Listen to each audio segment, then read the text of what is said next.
Assalamualaikum warahmatullahi wabarakatuh. Kami daripada PCUM Melaka. Untuk subjek SCCA 2083, kami telah ditugaskan SCCA 2083, Undang-Undang dalam Komunikasi. Kami telah ditugaskan untuk membuat satu tajuk berkenaan dengan cyber, dan tajuk kami pilih tajuk risiko buli cyber. Ahli kumpulan terdiri daripada saya, Hanif bin Hashim, 275006, dan 274541 Nur Syafiana binti Ahmad, 275093 Muhammad Faizal bin Mat Yusof, 275080 Muhammad Syahrir bin Mat Ahi, dan yang terakhir 275040 Muhammad Hamka bin Ali. Saya akan jelaskan bab pengenalan. Itu dalam masa sedekat yang lalu, media sosial berkembang dengan pesat sekali. Pelbagai kesalahan dan risiko timbul sejurus pemesatan tersebut, di mana bilangan pengguna meningkat, maka berlakunya pelbagai jenayah yang melibatkan media sosial lah. Pelbagai sumber dan punca terjadi jenayah tersebut. Selain itu, angka jenayah semakin meningkat 3 kali ganda dalam tempoh 6 tahun terakhir. Baru-baru ini. Selain daripada itu, wabak global novel coronavirus langsung memberi impak yang besar kepada kehidupan manusia, dan kesannya rakyat lebih meluangkan masa mencipta definisi baru. Perubahan yang dicipta tidak dinafikan lagi telah membuka ruang baru untuk melakukan jenayah. Dan kita go through pada gangguan cyber. Gangguan cyber ni terjadi apabila teknologi semakin maju dan berluasa. Penggunaan gangguan cyber ni tidak asing lagi pada masa kini, dan dia dapat ditakrifkan sebagai perbuatan ataupun kelakuan yang mengganggu lah. Dan pelbagai ciri dan sifat yang dapat ditakrifkan daripada gangguan cyber ini. Terima kasih. Saya Muhammad Syahrir bin Mat Ahi, nombor pelajar 275080. Seterusnya saya akan menerangkan dengan ringkas mengenai sifat dan kesan buli cyber, di mana sifat buli cyber adalah gangguan yang disengajakan, melibatkan perbuatan melalui penggunaan telefon bimbit, komputer dan peranti elektronik yang lain dengan niat jahat, kesat dan mengancam seseorang individu atau lebih. Kesan dari buli cyber pula boleh menjejaskan emosi, mental, dan dalam kes tertentu boleh menyebabkan mangsa membunuh diri. Assalamualaikum warahmatullahi wabarakatuh. Nama saya Muhammad Faizal bin Mat Yusof, nombor metrik 275093. Ini saya ingin mengulas tentang Undang-Undang Komunikasi, bawah Akta Pekerja 195 dan Akta Komunikasi dan Multimedia 1998 adalah perundangan Malaysia yang mungkin terpakai untuk buli hendak dan buli cyber. Pada tahun 2012, Akta Pekerja 1995 ni dia telah disemak untuk memasukkan bahagian XPA yang mengawal gangguan seksual di tempat kerja. Pengubah suaian baru kepada Akta Pekerja 1995 ni, dia membincangkan topik seperti pembayaran gaji, papasan lebih masa, isu kebajikan dan bersalin, serta gangguan seksual lah terhadap wanita.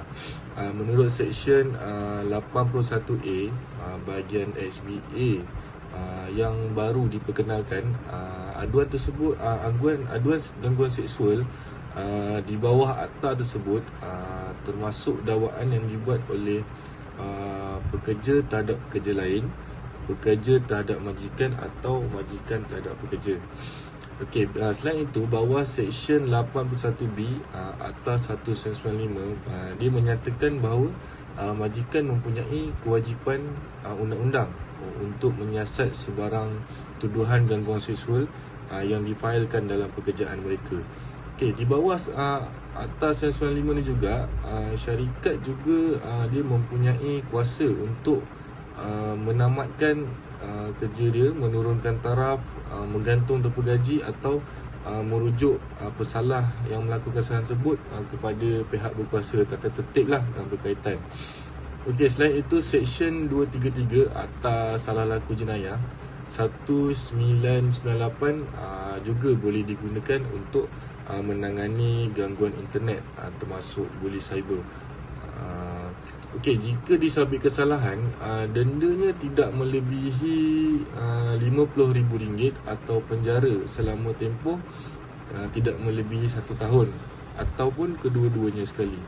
Okey, selain daripada Akta Pekerja 1955 dan Akta Komunikasi dan Multimedia 1998, Kod Amalan Pencegahan dan Pembasmian Gangguan Seksual di Tempat Kerja 1999, dia menyediakan pelindungan tambahan lah kepada mangsa-mangsa ni.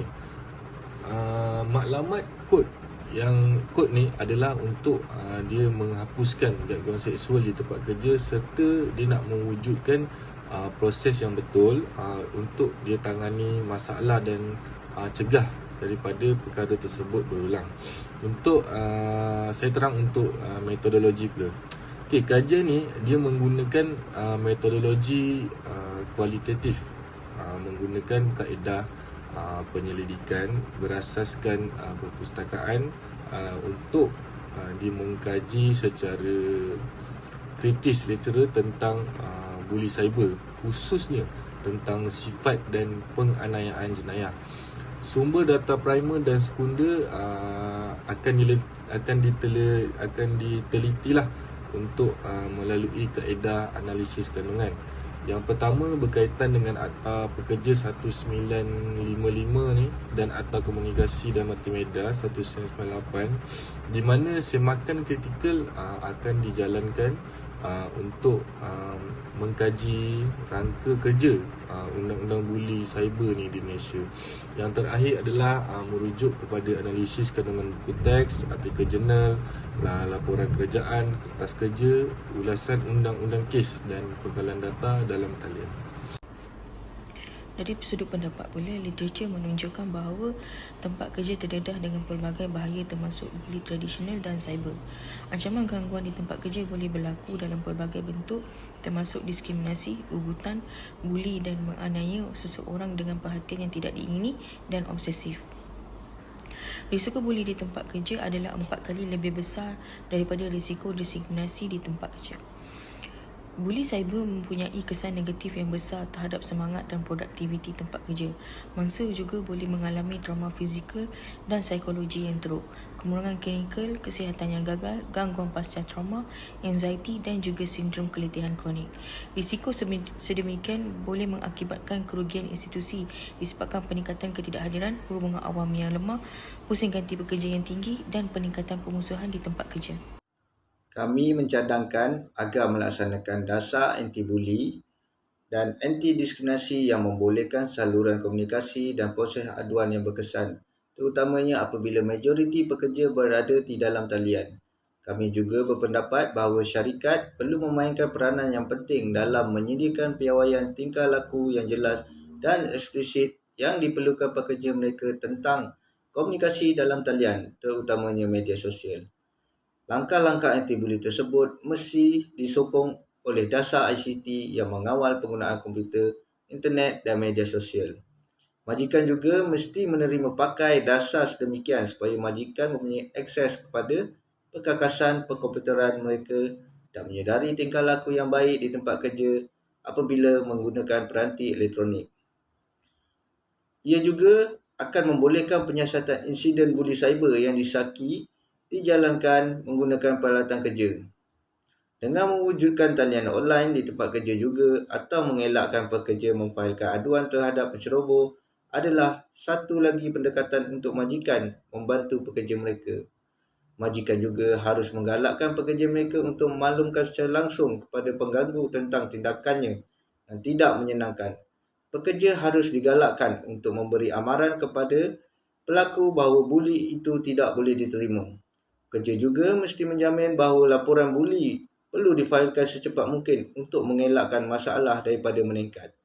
Kesimpulan yang perlu dijelaskan di sini adalah rangka kerja undang-undang yang mengawal pembuli cyber di Malaysia adalah masih tidak mencukupi memandangkan perundangan pekerjaan menumpukan semata-mata kepada gangguan seksual dunia sebenar dan bukannya jenis gangguan yang lain. Sebaliknya, undang-undang cyber yang perlu diwujudkan untuk menyalahi undang-undang dan bahaya dalam talian masih belum digunakan oleh mahkamah untuk menghukum sebarang kejadian buli cyber. Dalam jangka masa panjang, perubahan perundangan perlu dilakukan untuk memastikan pembuli cyber dalam buku statut yang sedia ada agar setanding dengan bidang kuasa lain yang mempunyai undang-undang khusus anti gangguan seperti UK dan Singapura. Mungkin Persatuan Majikan dan Kerajaan boleh bekerjasama untuk membangunkan piawaian yang tepat untuk mengawal gangguan cyber di tempat kerja yang serupa dengan garis panduan 1999 mengenai gangguan seksual.